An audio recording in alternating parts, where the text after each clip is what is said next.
What's up, guys? You're watching Talk TV. And today we are going to talk about the Bangalore Deathfest.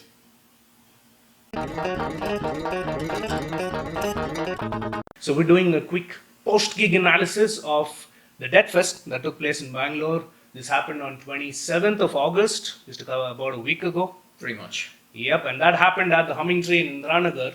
So, coming down to the gig and the location itself, it was a rainy day. There was a lot of rain, and I, for one, was afraid that traffic and rain is going to play spoiled sport. Because essentially, knowing the city, there are a lot of things which can play spoil sport when it rains. It's Bangalore. Yeah.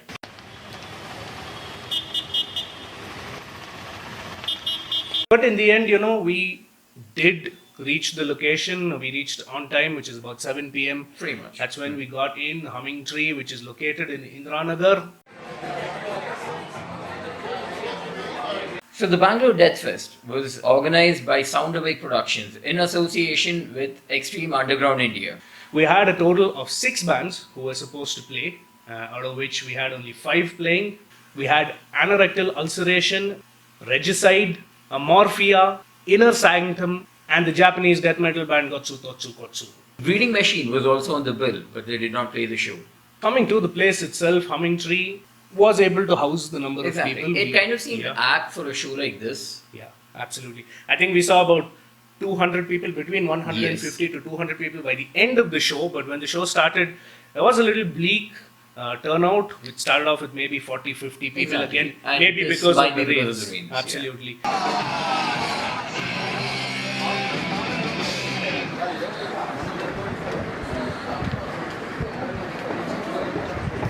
We also have to mention that this show had a cover charge of 650 rupees for entry. Your booze was separate. Things got started with Anorectoal Ulceration taking stage as the first band. So these guys are a go-grind band based out of Bangalore itself. And they're a 4-piece band. Their biggest strength was their drummer. And trust me, he was just killing it, the whole sect.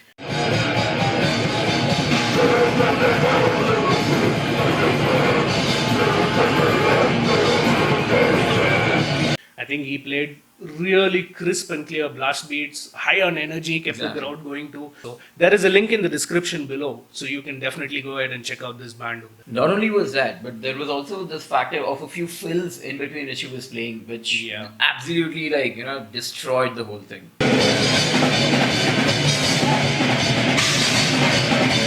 But I think one thing that could have been better was the bass tone. Yeah, absolutely. Yeah. The bass was great. He was extremely tight. He was doing his parts correctly.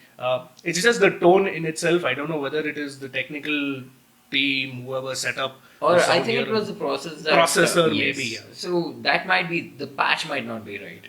Next on stage was death metal band Regicide.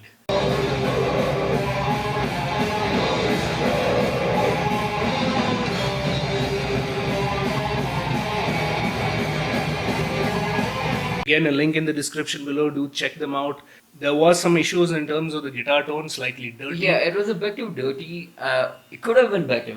The lead tones were good. Absolutely. It was basically during the rhythm section that you felt a slight lack, probably in the mid-range. But then the leads totally made up for it. The vocalist also had some feedback issues technically, while singing. Having said that, he totally made up for this with his energy. Exactly. Yeah, he absolutely got the crowd engaging.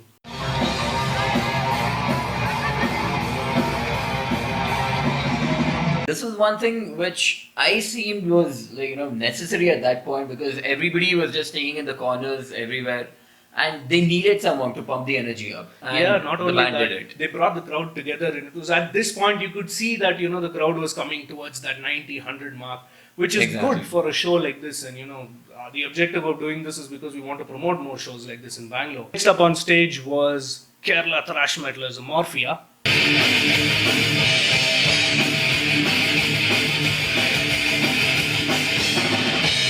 One thing which I would like to mention about this band is their bassy. And trust me, during the shows, holding the whole rhythm section together with those bass fills was something that I've seen very less bands do.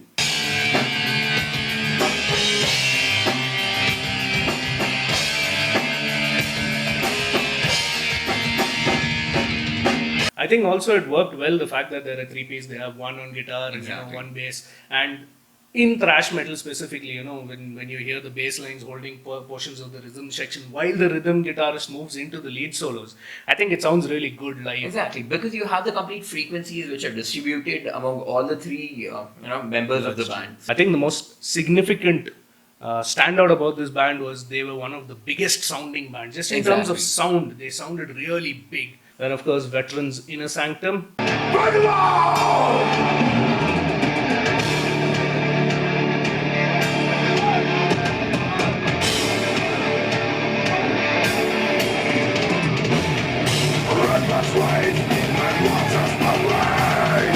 So these guys, of course, been in the scene for over a decade now.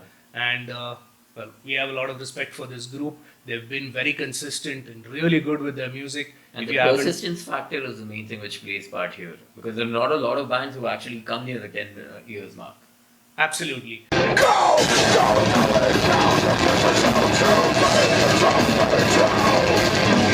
There were mosh pits. So, mosh pits.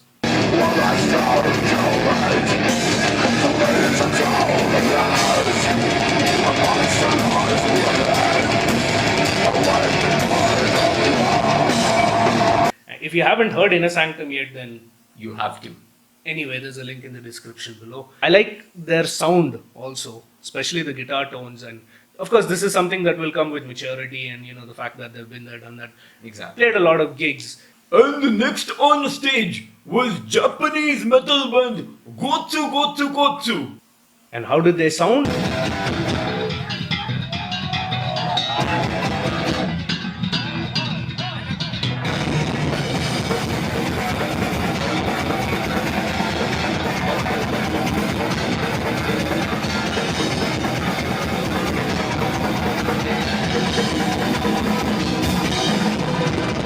So, Gotsu Totsu Kotsu. I honestly have not heard this band before. This was the first time I was listening to this band, and they are not new. They've been around. They've been around for the better half of almost 2 decades, right? Yeah, 2 decades. In terms of their influence and their style, they are a death metal band, borderline tech death. Exactly, because they have a lot of influences when you look into the sound. There is a lot of progressiveness, there is a lot of technicality involved. Correct. There is a lot of thrashiness, which you have to agree. For those of you who don't know, Gotsu Totsu Kotsu is the name of a famous samurai warrior based on Japanese history. And that's what this band sings about. If you look at their lyrical content, it's very centered around the Japanese culture, the samurais, the warriors. Exactly. They have stated in an interview that they sing in Japanese because it adds to it. If this was done in English, it might not have had the same intensity. Exactly. Yeah, the emotions don't translate from one language to the other.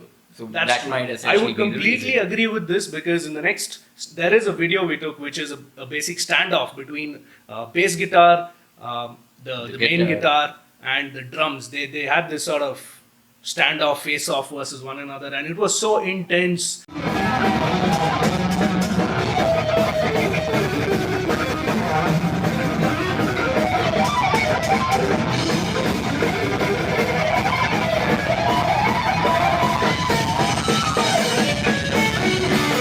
Even their attire, you look at them, they're in the traditional Japanese attire, and when you see this going off, totally mind-blowing, completely refreshing new experience. We haven't experienced anything like this in the scene. There's a link again to that video, check it out. Really mind-blowing guitar riffs, mind-blowing bass, and that drummer was on something. He was just on a different level. Speaking of sound, these guys are literally on point. Yeah, absolutely. Every note could be heard with clarity. And the atmosphere what they created, and this is one of these few bands what you see who love being on stage. Boss, I'm so sorry, my English is not good enough. We had the personal pleasure of checking this band out right up front. I remember at one point I was shooting a video on my phone and I had to hold back so that my phone doesn't touch his guitar.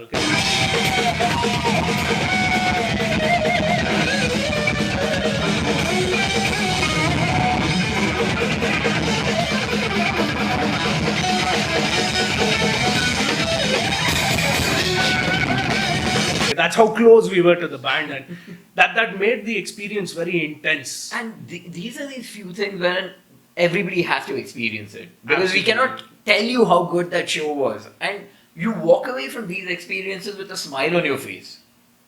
So overall, a great show, totally amazing. The turnout was great, the crowd was great, the enthusiasm was high, the bands were good.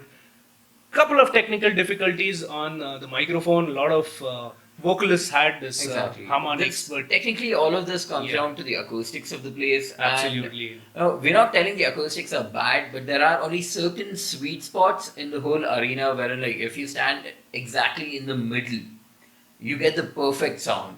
Yeah, Going if you're on anywhere any left one and side, right kind of does something or the other is a little Exactly. off or is a little too much. So It tends to unbalance the sound a bit. So by the end of the night, which was near midnight, that's when the band Exactly. finished playing. Everybody was moshing, having a lot of fun, and I think that's the final outcome. I think this was a really great show, well organized. The groups have played well. Whoever has organized this has done it properly. So And also, kudos to one more that. thing what I'd like to talk about is the way that the bands are selected. Yeah. Like, there is this perfect balance of extreme metal in there. It's not only the factor that you have just one genre or rather subgenre of extreme metal. It's also going to be interesting to see Nitro because they're going to be Exactly. playing in the same locations. Just a warning for all you people, be early. Yeah, make sure you're up front if you really want to have fun there. Exactly. It's going to get packed and it's going to get packed fast. We also want to take a minute and talk about the organizers and the support that was given to the show. Firstly, one thing that makes me very happy is that despite this being a paid gig, people showed up. That shows that the crowd really showed their support here. And this is what is needed. Like, This these are actually the is building needed. blocks of essentially making a proper scene. Absolutely. I think this is something that will also help revive Bangalore scene because you need to understand bands or organizers, the equipment is not cheap. You are paying for the art. And you're paying for your own experience. So, it was really good to see that kind of support and we hope it continues. Exactly. I feel this should be the way to go. All gigs, or at least most of them, should be paid gigs. If the money flows in, if no crowd support flows in, the shows are only going to get better.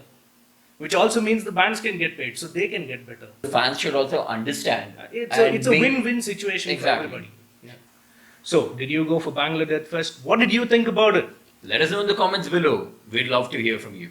And as always, don't forget to hit that subscribe button for music and a lot more. Stay metal! TV, yeah. and this is Gotsu Totsu Kotsu. No, this is Inky Pinky Ponky. Gotsu Tiga Kotsu. Mane road ಎಲ್ಲಾನು ಗುಡ್ಸು